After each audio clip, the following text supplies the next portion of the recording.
கீரி பிள்ளைகள்ல இத்தனை வகைகள் இருக்கு. அதுல இந்த கீரி ஏன் ஸ்பெஷல்? இந்த கீரியோட பெயர் என்ன? இந்த கீரியோடைய பேர் மியர்கேட் அப்படின்றது. இதுல என்ன ப்ரோ ஸ்பெஷல் இருக்கு? இப்போ கூட்டம் கூட்டமா வாழக்கூடியது. இந்த கிட்டத்தட்ட ஒரு 2 பேர்ல ஆரம்பிச்சு 30 பேர் வரைக்கும் சேர்ந்தே வாழ்வாங்க. சில நேரங்கள்ல ரொம்ப அரிதா 50 பேர் வரைக்கும் கூட சேர்ந்தே வாழ்வாங்க. இது வாழக்கூடிய இடத்துலயே ரொம்ப ஸ்பெஷல் அப்படின்னு சொன்னா பொந்துக்குள்ளதான் வாழும். குழி தோண்டி இந்த டனல்ஸ் பாங்களா, அண்டர் கிரவுண்ட் டனல்ஸ்ல வாழும். இந்த ஒவ்வொரு டனல்ஸுமே ரொம்ப பெருசா இருக்கும். அதுதான் இதுல இருக்கிற சுவாரஸ்யம். என்னன்னா கிட்டத்தட்ட 160 அடி வரைக்கும் போகும். அவ்வளோ தூரத்துக்கு நல்லா தோண்டி வச்சுக்கும். அதில் நிறைய சேம்பர்ஸ்லாம் இருக்கும்.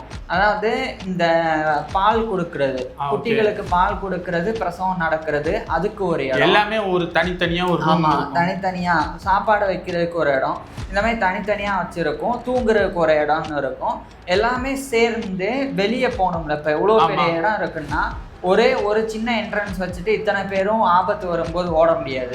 அப்ப எக்ஸிட் டோர்ஸ் மாதிரி கிட்டத்தட்ட 15க்கும் மேல நிறைய என்ட்ரன்ஸும் இருக்கு. அதுல இன்னொரு சுவாரஸ்யம் என்னன்னா, இத்தனை பேர் வாழ்ந்தாலும் அந்த குழுவில் ஒரே ஒரு ஆல்ஃபா மேல், ஒரு ஆல்ஃபா ஃபீமேல் தான் இருக்கும். அந்த 2 பேர் மட்டும்தான் சேர்ந்து குட்டி போடுவாங்க.